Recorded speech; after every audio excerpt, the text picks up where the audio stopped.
family in Port Moresby assaulted, robbed and their vehicle smashed by police. West New Britain province focused on infrastructure. Positive look for PNG's biggest sporting event.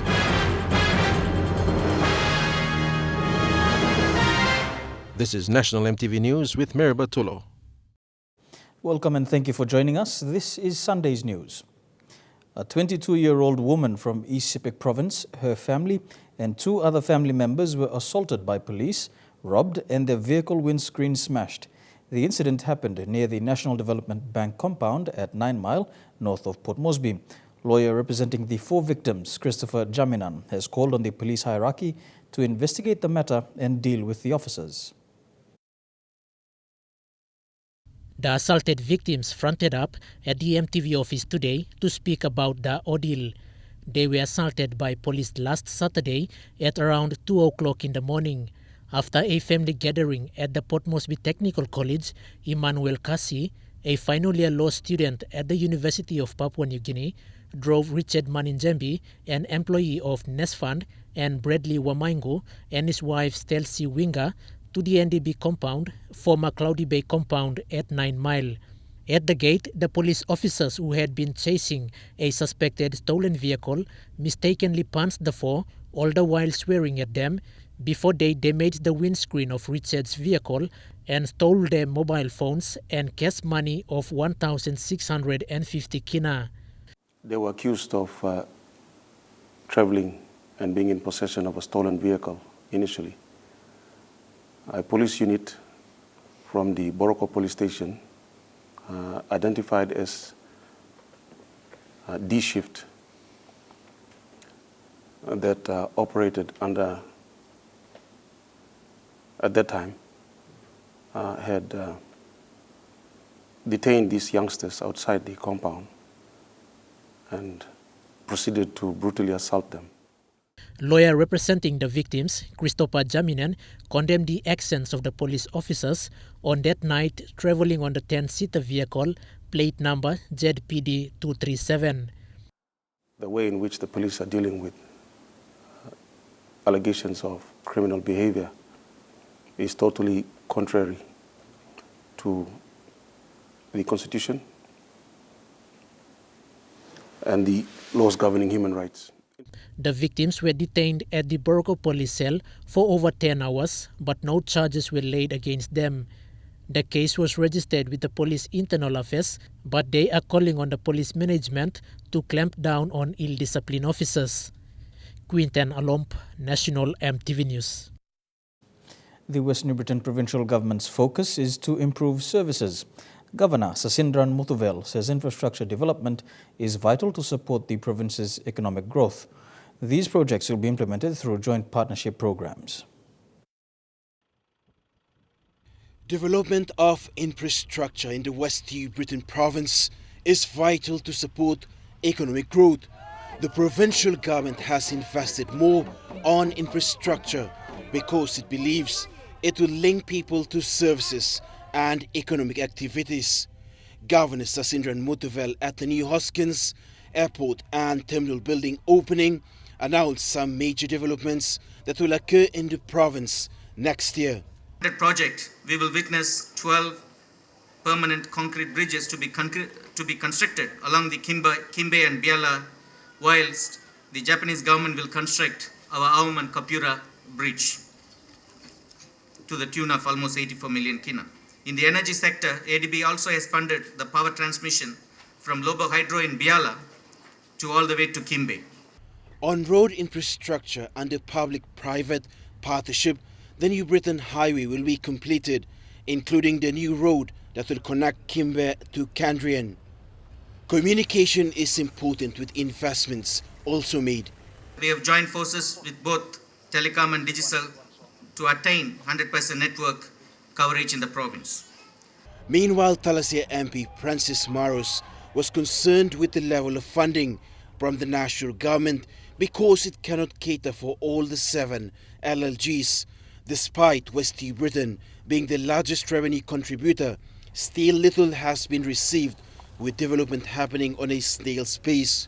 To relook at us and reconsider us, refinance us, and get us back on. And we will continue to contribute to the economy of this country. Mr. Maru said more funding is needed for more infrastructure development. Fabian Hakelitz, National MTV News. State Enterprises Minister Ben Micah was happy with the new airport and terminal building of Hoskins in West New Britain Province. Minister Micah says this is a boost to state-owned enterprises with a focus to bringing services to the people. We'd like to say thank you to National Airport Corporation, to Asian Development Bank under the CADI program for this very magnificent facility, and we wish the people of West New Britain and other Papua New Guineans who come here for business, tourists who come here for holiday, happy use of this very modern and very magnificent facility. The PNG Ombudsman Commission will continue to promote good governance and quality leadership in Papua New Guinea. Acting Chief Ombudsman Phoebe Sangatari has reaffirmed the Commission's stance in weeding out corrupt practices by political leaders as well as bureaucrats. The acting chief ombudsman believes state affairs is not as bright as it should be. Brutality by law enforcement agencies that have been rampant with extensive human rights abuse. Sangatari says the Ombudsman Commission has seen government heads take advantage of their authority over the years. And we continue to grapple with the issues of corruption in high places, maladministration, and inefficiencies in the public service. Despite critics with the Ombudsman Commission's operations, Ms. Sangatari believes the Ombudsman Commission will continue to play its role as an independent body. It has and will continue to aspire to fulfill its constitutional mandate of promoting good governance and quality leadership as an oversight agent. The Ombudsman Commission was established on December 10, 1975, under Section 217 of the PNG Constitution. Marilyn Daukatam, National MTV News. Papua New Guinea has to embrace its Sustainable Development Program and the RED Plus initiative. National Planning Minister Charles Abel says much of the decision relies heavily on developed nations. Abel says PNG may need funding assistance for its efforts to address climate change and also to economically empower its people. Very important meeting that's been underway in Paris for the last 2 weeks. Upon his arrival in the country, Minister Abel says the world is now serious in addressing climate change. He says the PNG government has put its hand up, but developed nations are at the front line. Especially the developed countries, at this point, it's very difficult for them to commit to the exact quantum of reduction in emissions to reach 2 degrees, to slow down to 2 degrees warming. But for PNG, Minister Abel says the RED Plus initiative is a mechanism to embrace. But the RED Plus mechanism is an example of how countries like us can utilize some of our existing resources in a new type of economy. That's what STARS talks about. So we can continue to make money and create jobs, but through a new type of thinking that, for example, keeps the forest.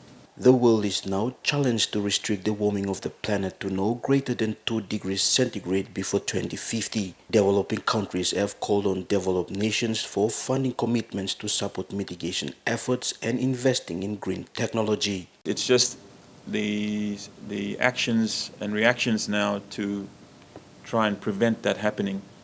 The draft text of the Paris Agreement was finalized on Friday in the COP21 meet. Jack Lepava Jr., National MTV News. You're watching National MTV News. More stories on infrastructure development and religion after the break. Stay with us.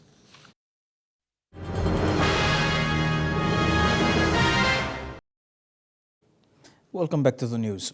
To the autonomous region of Bougainville now, and pavement repairs have begun for the resealing of roads from Arawa to Rigu Bridge.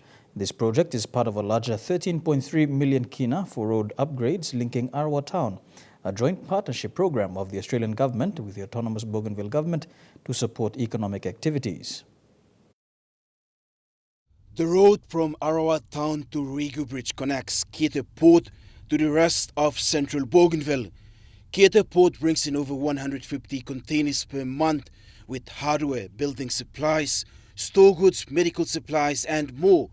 And the infrastructure would be a real boost for Bougainville's business houses and the agriculture sector. Locally grown cocoa and copra are also exported out from Keita Port to overseas countries like Singapore and New Zealand. Meanwhile, local contractors have been engaged to prepare nearly 10 kilometers of road for sealing. This project is funded by the Australian Aid Programme and delivered through the Transport Sector Support Programme. Australia's High Commission notes the project will further improve Bougainville's transport network. Fabian Hakelitz, National EMTV News. Still on Bougainville, after 114 years of first missionary contact, Sisirai in Pokpok Island has created history with the ordination of its first local Catholic priest. Sisirai in church history was the very village early Marist missionaries landed on in August 8, 1901. Father George Baruka was ordained on Friday at Tubiana, becoming the first priest from this village after 114 years.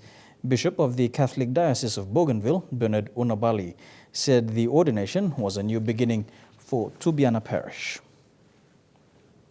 Hundreds of United Church followers from Gaira in Central Province celebrated 25 years since the seed of faith was planted in their village. The celebration commemorates the arrival of pioneer London missionaries in Gaira. The event started off with a joint service at the Pune 6 United Church in the middle of the village yesterday.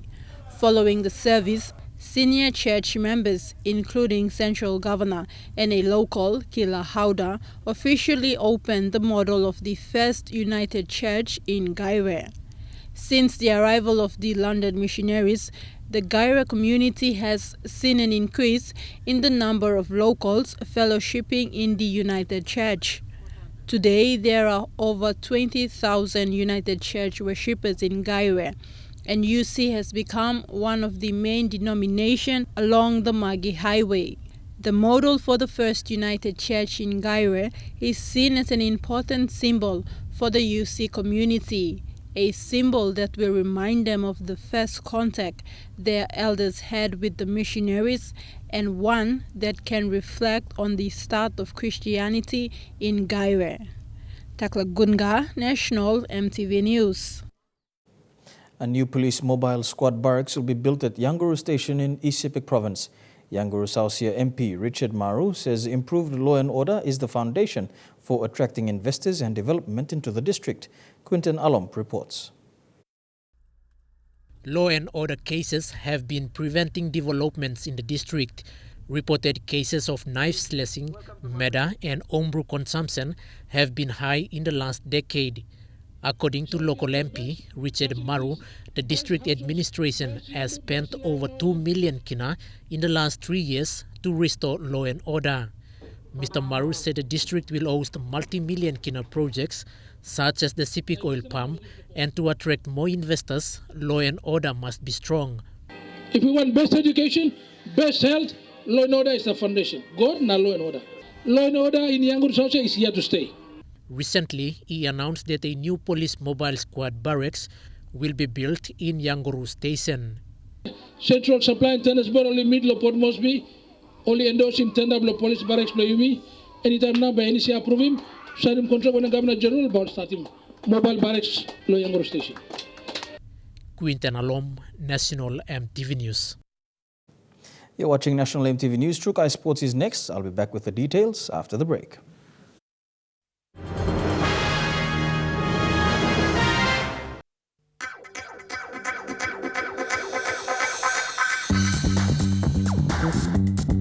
Trukai Sports.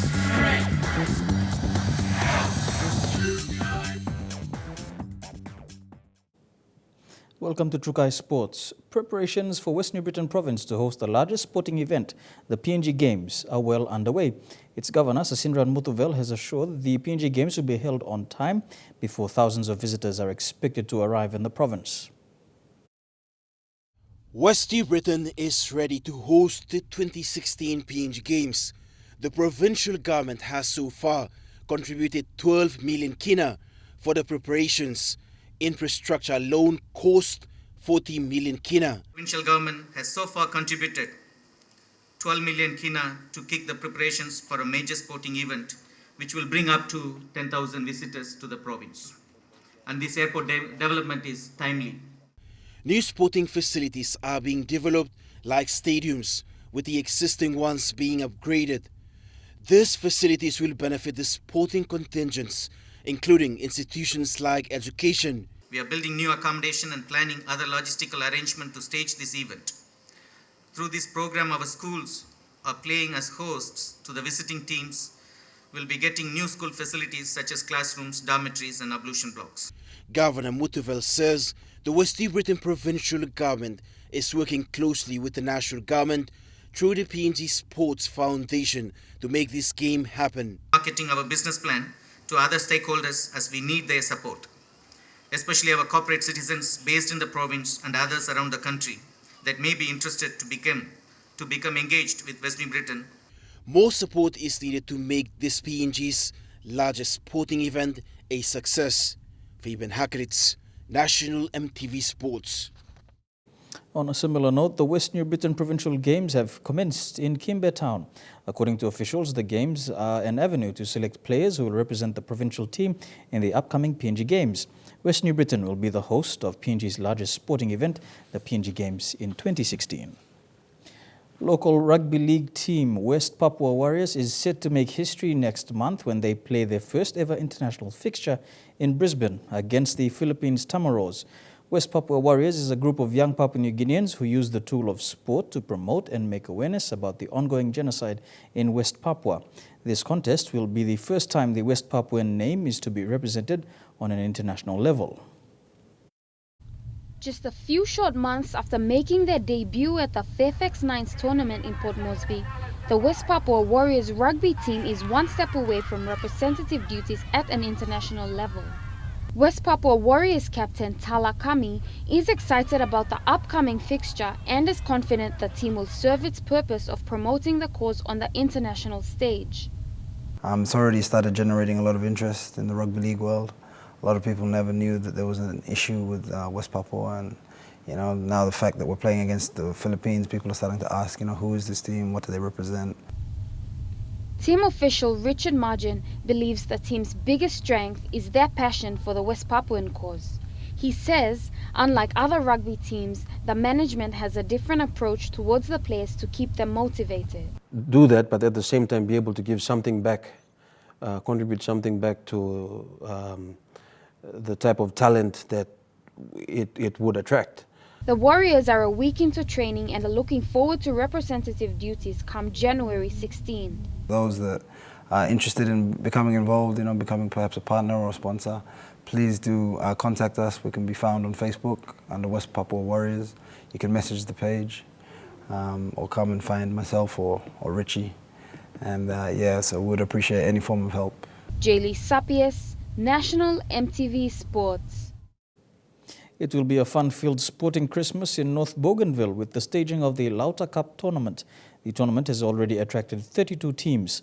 North Bougainville MP Lauta Atoy says he wants to see a peaceful festivity and for youth to be engaged in meaningful activities over the Christmas period. And that ends Trukai Sports. We'll bring you the weather details up next. Trukai Sports.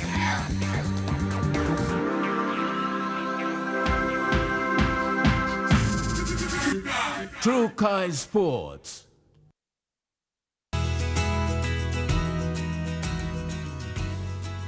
And here's a very quick look at the weather for the next 24 hours in the Highlands region. Mount Hagen, Goroka, Kundiawa, Mende and Wabeg. You can expect evening showers and morning fog. And that's how it is this Sunday, the 13th of December, 2015. Don't forget, stay tuned for Talk Picture. But on behalf of the MTV News team, have a pleasant working week. Good night.